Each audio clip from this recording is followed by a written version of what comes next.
Tere hommikust. Veider on olla tagasi kaamera ees. Pole nii pikka aega niimoodi filminud, aga mõtlesin, et siis näitan ja näitame sellel nädalal iga päev natukese, sest kuidas ettevalmistus välja näeb ja millest siis need päevad koosnevad. Alustuseks on iga hommik äratus ja Maciga jalutuskäik.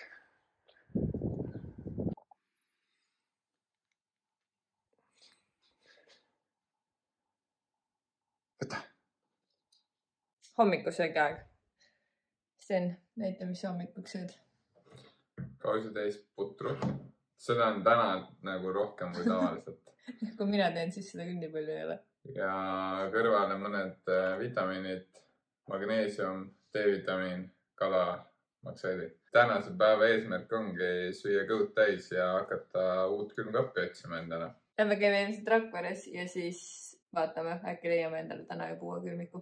Sest mul oli taga rehtlasi õhku veits läbi, ma leidsin mingi mikroauk oli, vaata, siis ma panin talle siit sellest komplektist praegu uue siseloffi nagu. Ja siis ma mõtlesin, ma proovin ära, aga kuradi, kui see mul käest tühjaks lendab, siis pole ka kasu nagu. No sa võid proovida, kui lendab tühjaks, siis lendab, pigem kas lendab kodus tühjaks, kui lendab kuskil tee ääres tühjaks. Jaa, seda mõtlen ka nagu. ma vajutasin, midagi. Ei läinud õhku sisse ka või? Aa, sa pead seda suruma nagu sinna või? Täis. Isu, kiire lõuna. Minu vana ratas sai uue omaniku, mille üle mul on väga hea meel, sest vähemalt jälle keegi järgmine alustab triatloniga. Ta pidi minema sellega siis, nagu ma aru sain, sellel aastal Ironmani tiimi tegema ja rattaga siis oma tiimi esindama. Ja peale seda sain ma kõne, et Aqua spordikeskuses pole vett. Ja kuna mina seal haldusega tegelen, lendasime otse Triigist Rakveresse, et lahendada see olukord, kuna vesi on ikkagi spordihoones tähtis. Saime sellega ka suhteliselt kiiresti ühele poole. Ja minul lihtsalt tore kaasa sõid. Ja nüüd siis näitengi sellepärast just seda, et nagu mingid päevad on sellised kiired, ei ole absoluutselt arvestanud, siis ongi Karmen sööb oma vrappi ja mina võtsin ühe veise Burgero. Ehk siis kiire söök, kuna juba tunni aja pärast hakkab mul lastega trenn Väike-Maarjas.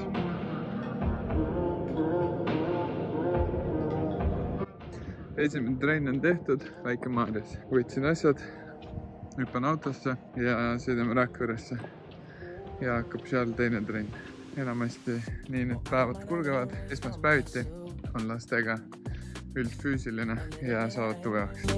Minu enamus autosõidud mööduvad kuulates Street Passioni podcasti, sest see annab kuidagi jälle motti mulle endale ka juurde ja hästi palju teadmisi saab sealt juurde, mida kuidas teised teevad, kes on profid ja üldse on seal palju huvitavat juttu. Aga nüüdseks olen ma jõudnud pesulasse, ennem teist trenni jõuan auto kiirelt üle lasta. Auto peab puhas olema.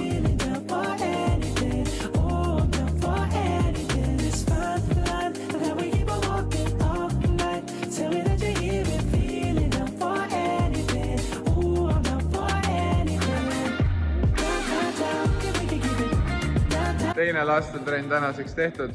Karmen jõudis kohale ja nüüd ongi siis ülesanne tänaseks veel meil minna vaadata endale siis uus külmkapp välja. Mul on veel trenn teha.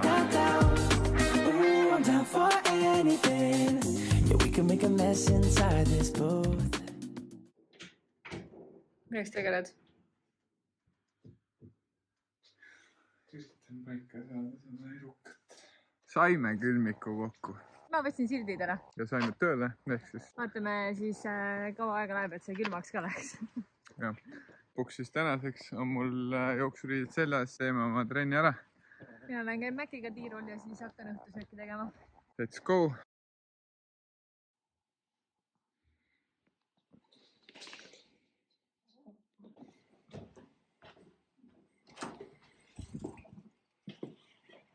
Tere hommikust. Täna sai natukese pikemalt lebotada. Tavaliselt on teisipäeviti hommikul ka üks eratrenn, aga kuna ilmad on ilusad inimestel, kes töötavad väljas, on tööd rohkem ilusate ilmadega, siis on täna paus. Selle asemel siis, et saalis olla, võtame täna arvuti ja siis juba lähme trenniraine.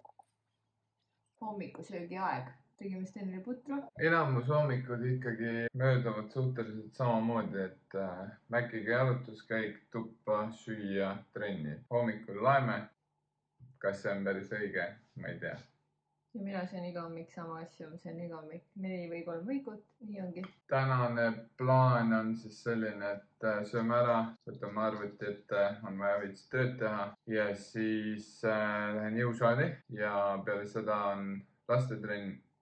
Ja kella 3 saame ka teada, kas toimub taipõksitrenn. Teisipäevad, neljapäevad oleme rohkem Väike-Maarjas koha peal. Ülejäänud päevad peab rohkem liikuma, et täna.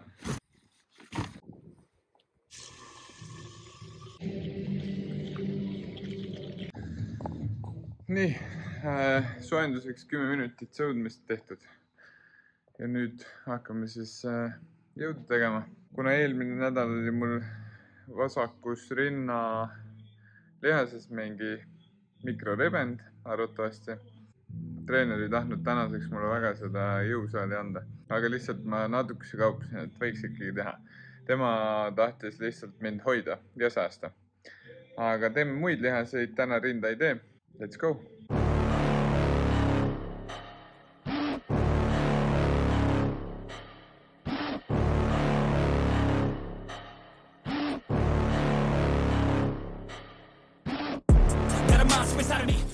Jõukas on tehtud ja nüüd on pool tundi aega lastetrennini. Peale jõusaali ja raskemaid trenne joon recovery shake'i ehk siis, et taastaks kiiremini lihaseid, lihased saaks toitaineid kätte. Ja kuna ma kohe sööma ei lähe kuhugi, vaid lähengi otse trenni andma, siis see on ideaalne. Shake'id ja vitamiinid ja keelid ja kõik tellin ma FitShopist. Soovitan teile ka.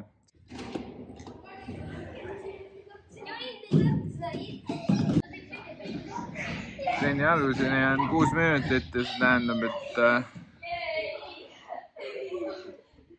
noored mängivad nii kaua ja naudivad pehmet matti.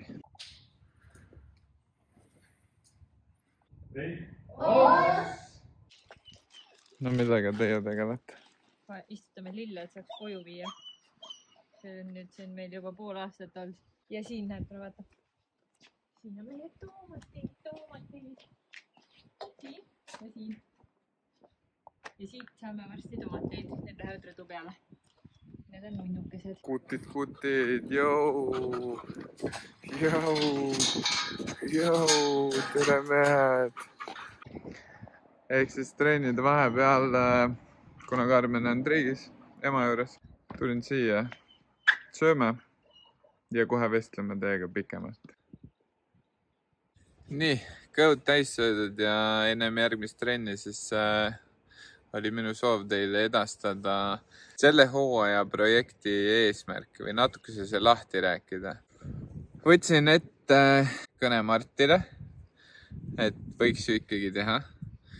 Martil oli sel hetkel veel tulemas Hawaii täispikk Ironman. Kõik saigi alguse oktoobri lõpust. Siis umbes tuli Marti tagasi, siis te läksite 1. november spordiarstile. Jah. Ja selleks ajaks ma olin oma peas nagu selgeks mõelnud selle, et ja ka Karmenile nagu välja õiganud nagu omavahel, et ma tahaks selle täispikka teha nagu millegi nimel veel kui ainult iseendale. Ja kuna elu on olnud siin suhteliselt ebaõiglane ja karm, minu elu on kõige rohkem puudutanud haigus nimega vähk ja võtsin otsuse, et kuidas ma saaksin aidata nagu omalt poolt. Et ei tekiks teistel lastel, peredel, inimestel nii palju seda olukorda, et meil ei ole võimalik sellest haigusest üle olla ja seda ennetada, jah. Just see ongi kõige olulisem, et seda ennetada nõu. Ja nii saigi võetud esimesena ühendust Eesti Vähiliiduga ja siis kohtusime Tallinnas Eesti Vähiliidu eestvedajatega ja käisin välja siis oma mõtted. Lähme tagasi siis, kuidas vähk on mõjutanud minu elu. Sellel aastal 2023, 28 mai saab 20 aastat minu ema surmast. Vähk oligi siis see, täpsemalt siis melanoom ehk nahavähk tema puhul, mis siis tema meilt võttis. Järgmiseks oli siin 3 aastat tagasi vanaisa ja vanaisal oli kopsuvähk. Ja nagu me sealt vähiliidust ka teada saime, siis kopsuvähk on üks nagu nendest vähiliikidest, mida on nagu raske siis varajases staadiumis avastada ja üldse raske nagu ennetada ka. Et sellepärast ju seda uut kompuutertomograafi tahetakse osta ka, et sellega oleks võimalik nagu raku tasandil siis nii-öelda avastada neid vähirakke juba. Meie Karmeniga proovime toetada omalt poolt võimalikult palju siis Eesti Vähiliitu. Toome seda võimalikult palju inimesteni, et kontroll on oluline ja et seda kompuutertomograafi tahetakse osta. Selle jaoks on veel päris palju raha puudu. Ehk siis kogume annetustelefonidega annetusi, et see raha lõpuks kokku saaks ja siis tuleks uus buss, kus on siis see uus kompuutertomograaf sees, mis siis hakkab üle Eesti ringi liikuma. Mida lihtsamaks me suudame inimestele teha elus need kontrollid ja nagu kättesaadavamaks, seda rohkem inimesi hakkab endaga tegelema. Tänaseks on meiega ka kaasa tulnud mitmed ettevõtjad. Esimesena, kellega me rääkisime, oligi Ironman Estonia juht Aina-Laar Johanson. Ja ka tema oli positiivselt meelestatud sellele, et nemad aitavad ka seda infot siis nagu kajastada. Et see jõuaks veel suuremalt inimesteni, kuna nemad on Ironmaniga ju väga suur organisatsioon. Täna me oleme siin, teeme seda teekonda. Ükski toetusfondi number ei käi läbi minu, ehk siis kõik numbrid, mis te näete videote lõpus, minu Facebooki teekonnalehel, Instagrami postitustes, need toetusfondi numbrid lähevad otse Eesti Vähiliidule. Aitame neil koguda raha kokku ja see ongi minu suurim eesmärk kogu sellel teekonnal. Lisaks see kõik ülejäänud, mis kaasas käib, vaimne tervis, füüsiline tervis, see on kõik boonus ja mega. Aga nüüd pakime ennast kokku, sõidame koju, võtame järgmised trenni asjad ja lähme järgmist trenni läbi viima.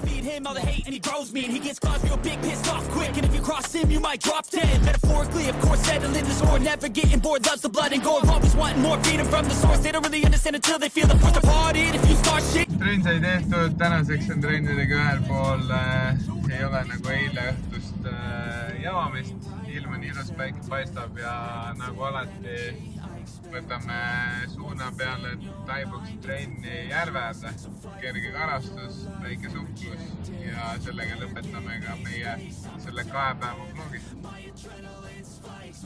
And if you stay in my way, I'm aggressive, 'cause when there's no exit, I'll kill when I'm desperate.